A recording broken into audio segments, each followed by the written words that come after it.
Isang paalaala, ang susunod na kabanata ay naglalaman ng mga salita at pahayag na maaaring magdulot ng takot, pangamba at pagkabahala sa mga nakikinig, lalo na sa mas nakababatang gulang. Huwag magpatuloy kung kinakailangan.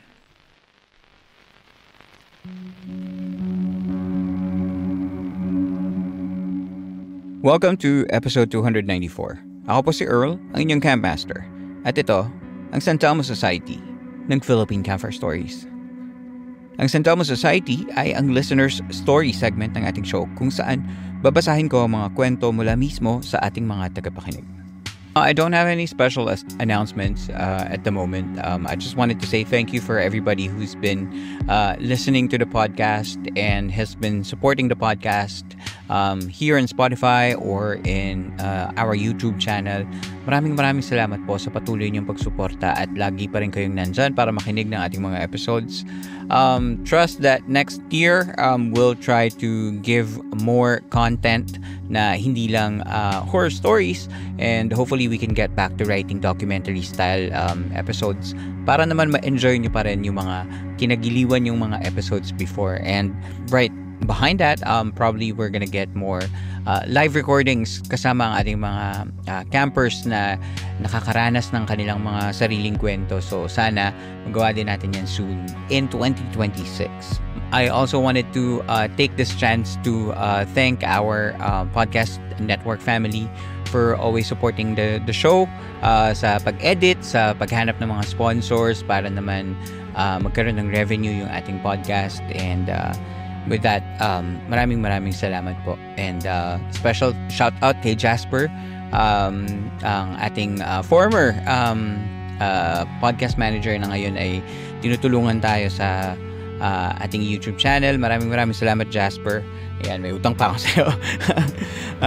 With that out of the way, ang una nating kwento na papakinggan tonight ay mula kay Carl from Bacolod City and his sister who had experiences seeing other beings and even a hint of being haunted.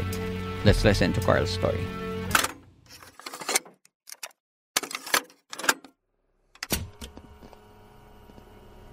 Hello po, Campmaster. My name is Carl, and I'm from Bacolod City. I've loved horror films ever since I was a kid. Kahit matatakotin ako, I started listening to horror podcasts as the start of the pandemic because I was super bored and I was looking for a new hobby. I stumbled upon your podcast early this year of 2025, and what can I say? I really love the stories you share. Your voice plus the sound effects perfectly complement each story. I wanted to share a story about my sister.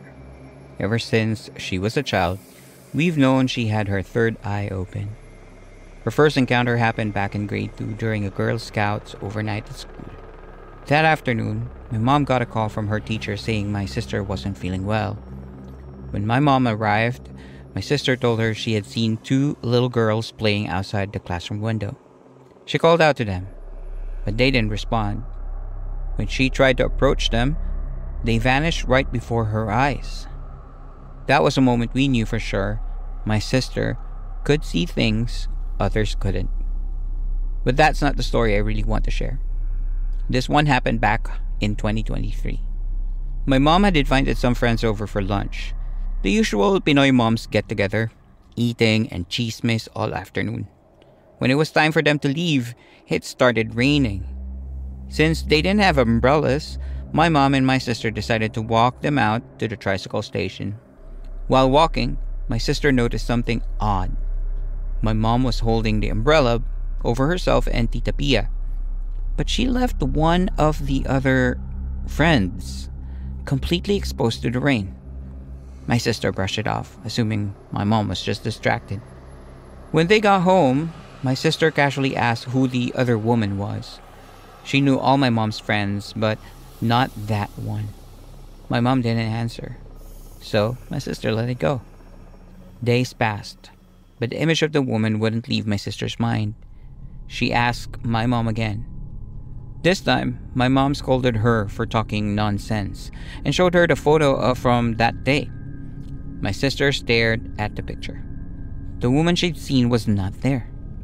That's when the chill hit us.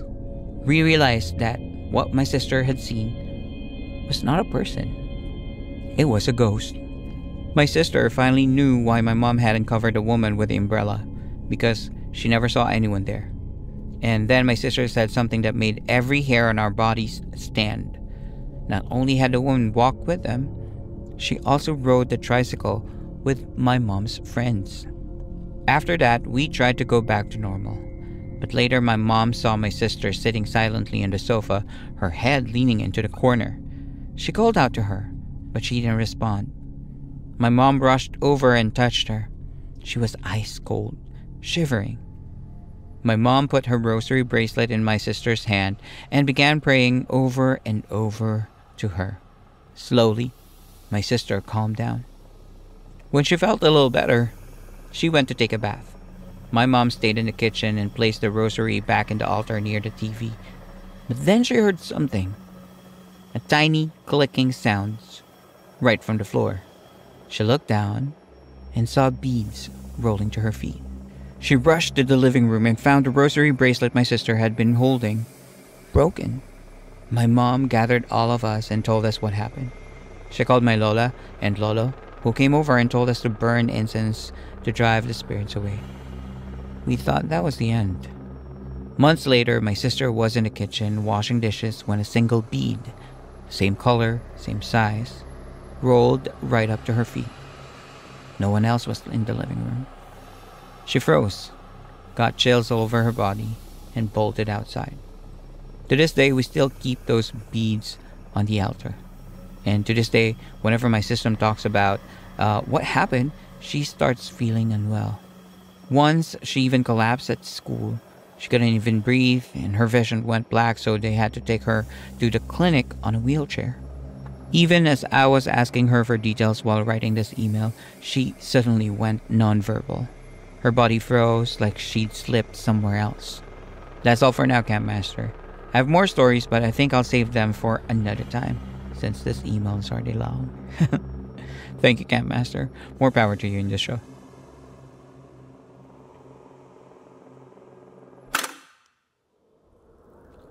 Hello, Carl from Bacolod City. Thank you for sharing your sister's experience to us. I must admit, it is a little odd and hindi ko din mahanapan ng paliwanag. Was someone trying to possess her? Did you guys seek help from a psychic? Also, ano na kaya ang nangyari dun sa friend ng mommy nyo na may kasamang bantay? You have so many questions. But thank you again for taking time to share, Carl.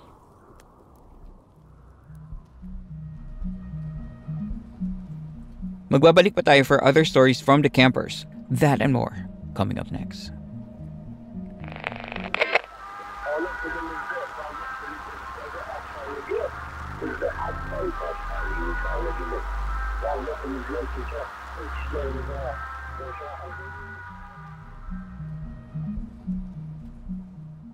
And we're back in San Telmo Society, Philippine Camper Stories.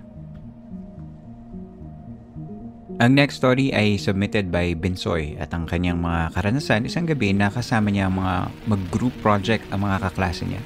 Pakinggan natin ang kwento ni Binsoy.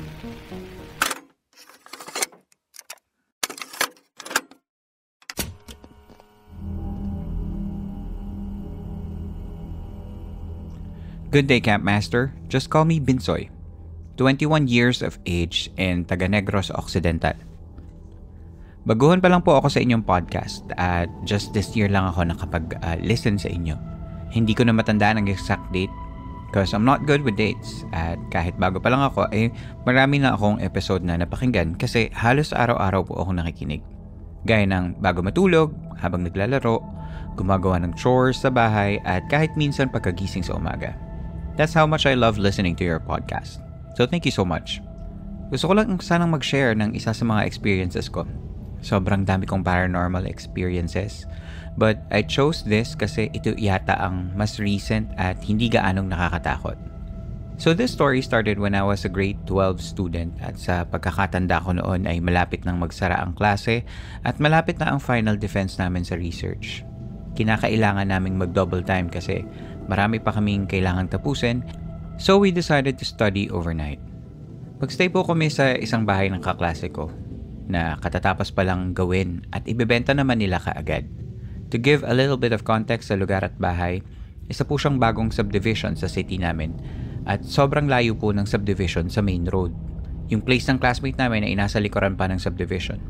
You can still see the quarry, the heavy equipments kasi hindi pa gaanong tapos ang buong subdivision. So, ayun na nga. Nakarating na kami sa place and isa itong dalawang studio type na magkadikit and nilagyan lang nila ng butas sa gitna ng dalawang bahay for expansion. Binigyan kami ng leader namin ng mga task and yung iba nasa loob ng house while yung iba, including me, ay nasa labas naman ng bahay. Habang gumagawa kami ng mga task, bigla kaming may nakitang aso. We even joked about it na baka skinwalker yan. Nagtakutan at nagbiroan din na sinabi na baka research teacher namin yun.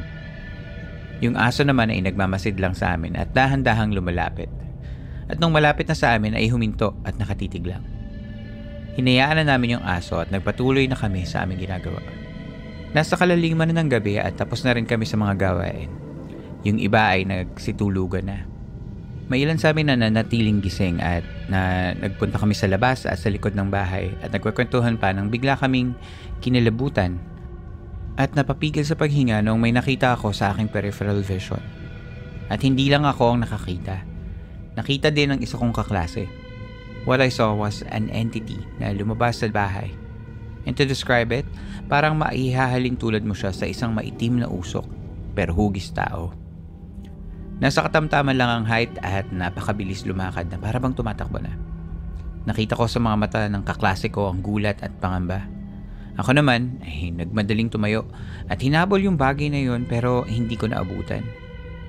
Nagtaka ang iba naming mga kasama at inexplain ko naman kung anong nangyari. And also, nag-usap din kami ng kaklase kong nakakita and we saw the same thing.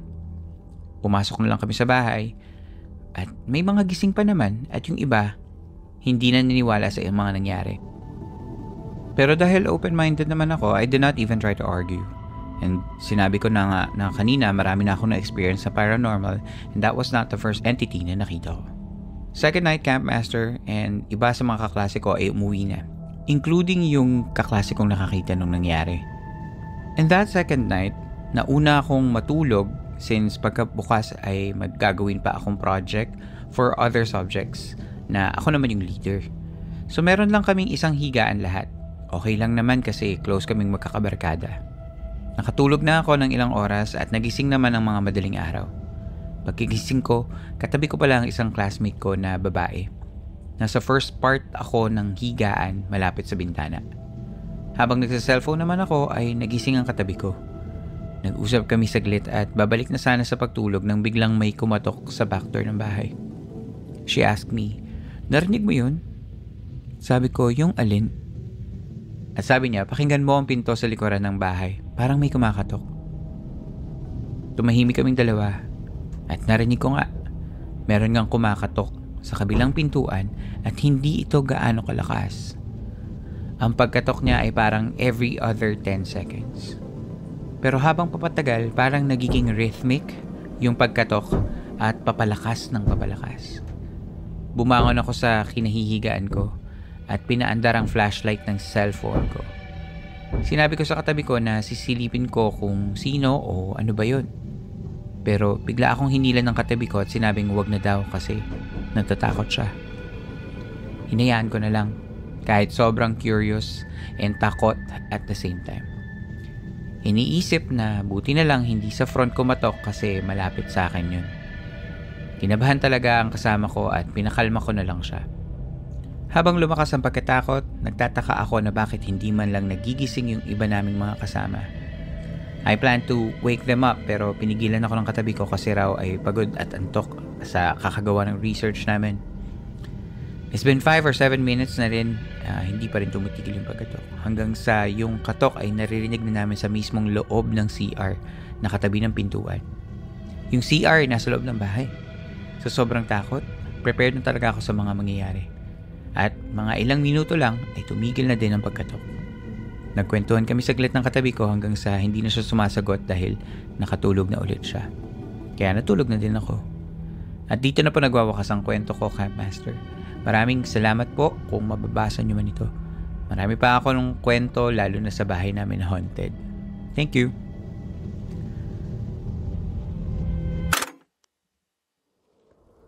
Hi Bensoy, mabuti at may ibang nakarinig ng kwento mo dahil kadalasan mag-isa lang nating nararanasan ng mga ganitong kwento kaya madalas ay hindi naman natin alam kung totoo ba o hindi. Hindi ko alam kung ano nga yung tunog na naririnig ninyo pero those repetitive or rhythmic sound could have been just anything like a leak in a pipe or rainfall or something. Pero sana pala hinarap mo na no para at least makita mo or ma-validate mo kung ano nga ba yun para hindi ka na nagtataka. Maraming salamat sa iyo sa kwento mo, Binsoy.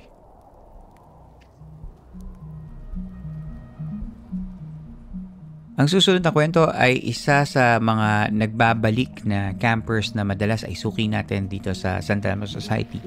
This story is sent to us by none other than Cersei.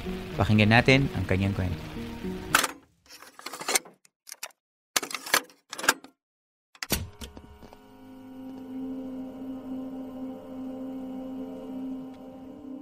Hey there CM and hello fellow campers. It's been a while. Cersei here again reporting for another dose of horror. Kidding aside, medyo matagal-tagal na din po nung huli akong nakapag-send or naka-join sa live. Pasensya na po at na-busy lang talaga. At ngayon lang nagka-time mag-type ulit. By the way, disclaimer agad. Medyo comedy lang ng slight yung entry ko this email. Sana hindi mawala ang creepy vibe nito sa inyo. And sana ma-enjoy nyo pa din kahit papaano if ever mapili po ito na ma-feature dito sa Santa Elmo Society.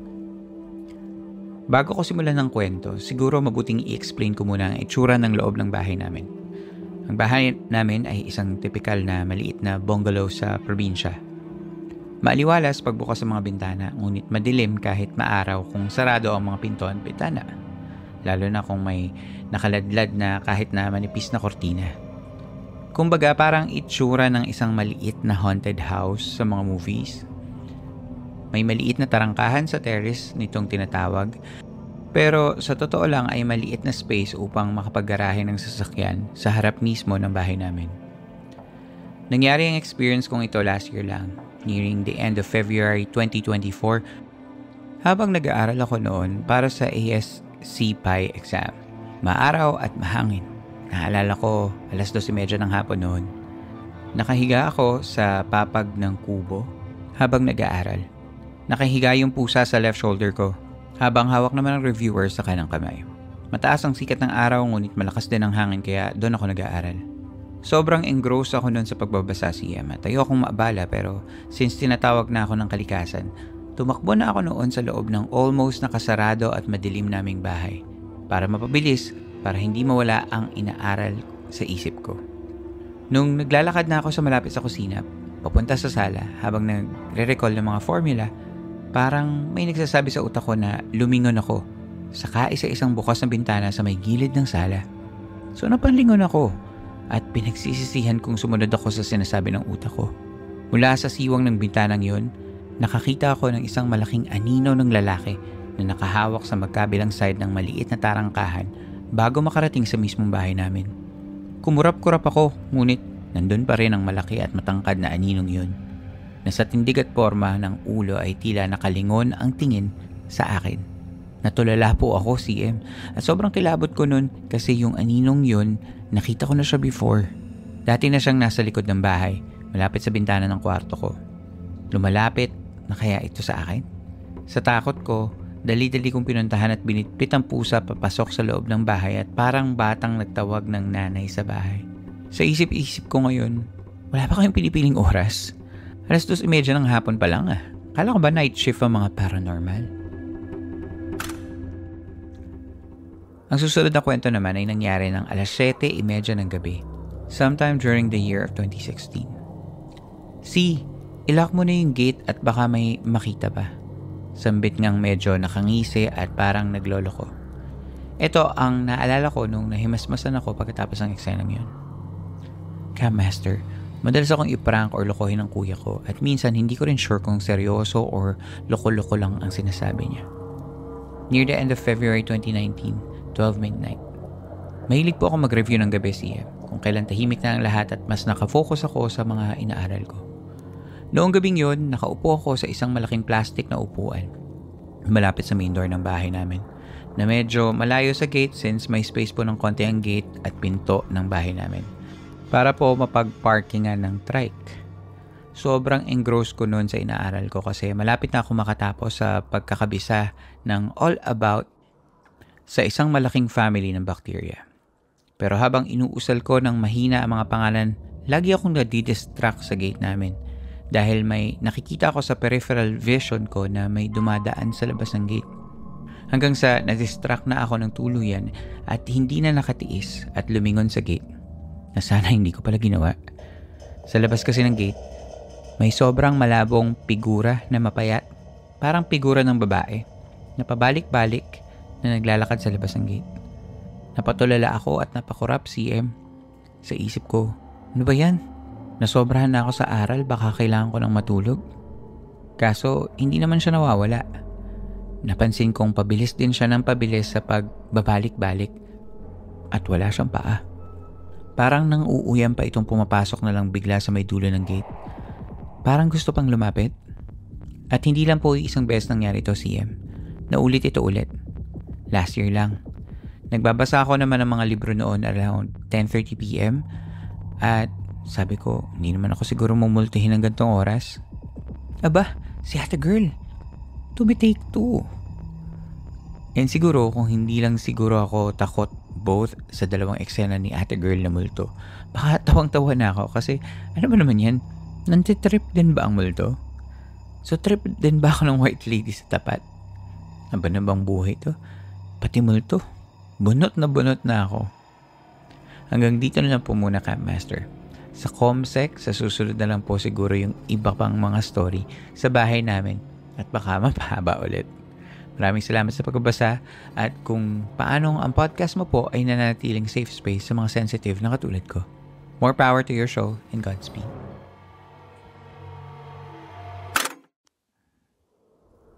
Hi seriously, maraming salamat sa pag-share mo ng kwento mo ngayong gabi at sa patuloy mong pakikinig at pagsuporta sa podcast. Hindi nga nakakatakot yung kwento mo, parang medyo nakakatawa. Siguro kasi nakikita ko siya in your POV na busy ka tapos biglang may nagpaparamdam. So parang di ba parang nakakayamot na ang dami ko pang gagawin dito sa mortal life. No, ganyan. So nagigets kita na baka nga ganun. Pero other people would probably tumakbo na siguro sila kung naranasan nila yung nararanasan mo. Kaya, ayan, kakaiba-iba talaga tayo ng treatment. No? So, maraming salamat sa pagkikwento mo sa amin, Cersei, at sana makausap kita ulit soon kapag nagkaroon tayo ng live.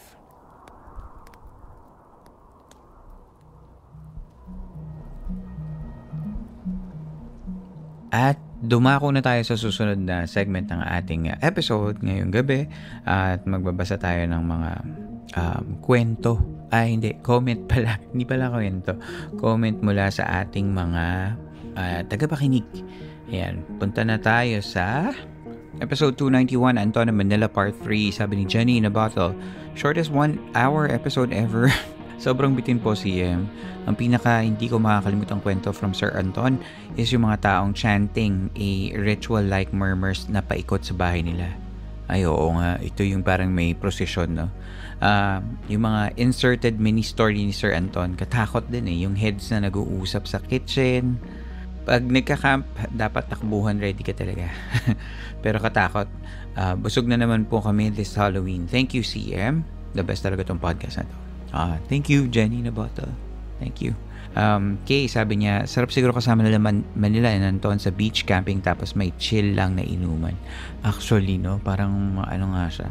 Parang masarap ng gawain yun.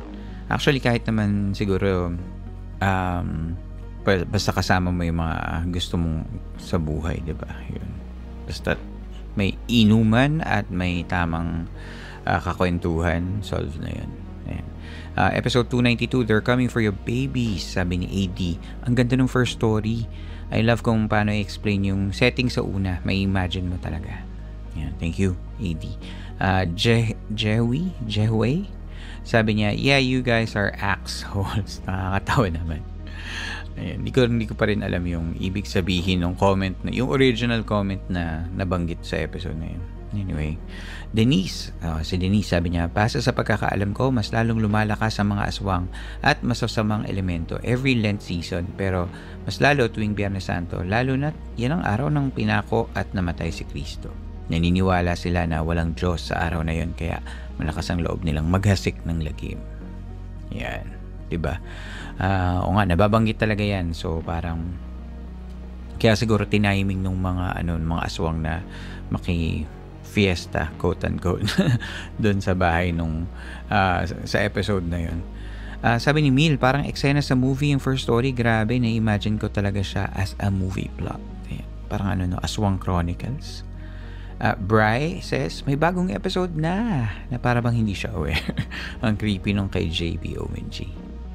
Zombie Killer for Hair. Sabi niya, paggabi po, inakain ko yun. Ay, nabasa ko na to last week. Ayun. Tapos, punta pa tayo, isa pang, basa pa tayong konti sa episode 293, Terror Comes in All Senses. Ito. Sabi ni Louie, Mardsky stories gives me creeps. Alam mo yun? Yung mga subtle or short encounters, pero it will haunt you afterwards. Anyway, more power to you and your podcast, Scam Master. Oo, tama ka, Louie, no? Minsan may mga parang ganong, parang tamang pitik lang na parang, ano yung nangyari na yun? Ganyan. Ganyan yung naramdaman ko nung minsan yung meron akong nakuhang boses habang nagre-record ako sa podcast. So parang, yun, ganun talaga. Parte na lang siya ng kwento mo. Pero hindi mo siya dapat tambayan sa utak mo. Sabi ni X, grabe yung pugot na ulo, ang graphic. Totoo. Parang nung nabasa ko yun, parang pugot na ulo. Parang, bakit? Tapos madaling araw, tapos bumibili lang naman siya ng kape. Kaya minsan papasalamat talaga ako dun sa mga nagpapakape sa akin Ay, nabanggit lang. Nasingit ko lang. Baka gusto mong magpakape sa akin. Franco Lim, sabi niya, hello Camp Master, I have 2 stories to share when you post again. Ayan. Thank you, Franco. Sige, share mo lang yan. Sa mga hindi pa nakakaalam, paano mag-send ng episode, send lang ng email sa campfirestoriesph@gmail.com. Glenn Martinez, ang graphic ng story 2. Siguro if I'm in that situation na makorner ko ng isang nilalang with severed head na nalaglag sa pavement, my first instinct is to kick it like a football, then takbo. Survival instinct. Yan. Ang daling sabihin, no, na gano'n na parang kokomedyahin mo lang na gano'n, sisipain mo or something, lalaban ka, ganyan. Pero pag nandun ka na, pag meron ka lang parang yung kakaiba na nangyayari sa'yo, tapos hindi alam ng katawan mo kung paano i-proseso yun, doon na talaga doon na talaga pupunta yung fight or flight kung ano ka ba talaga doon. Ako siguro fight ako. Hindi, joke lang. Flight.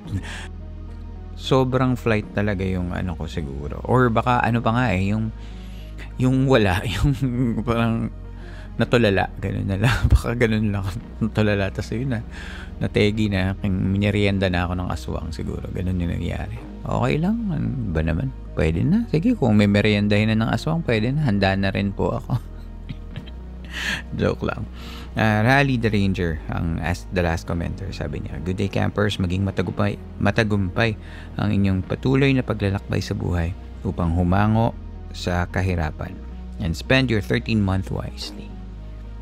Yan. Spend your 13-month wisely nga naman. Tama si pareng Rally, na kung yung mga taong nakakuha ng 13-month pay, sana bayaran nyo yung mga utang nyo na nag-i-interest para hindi kayo masyadong mabaon sa utang. At kung may matira pa, sana imbes na ipambili ng mga bagong bagay,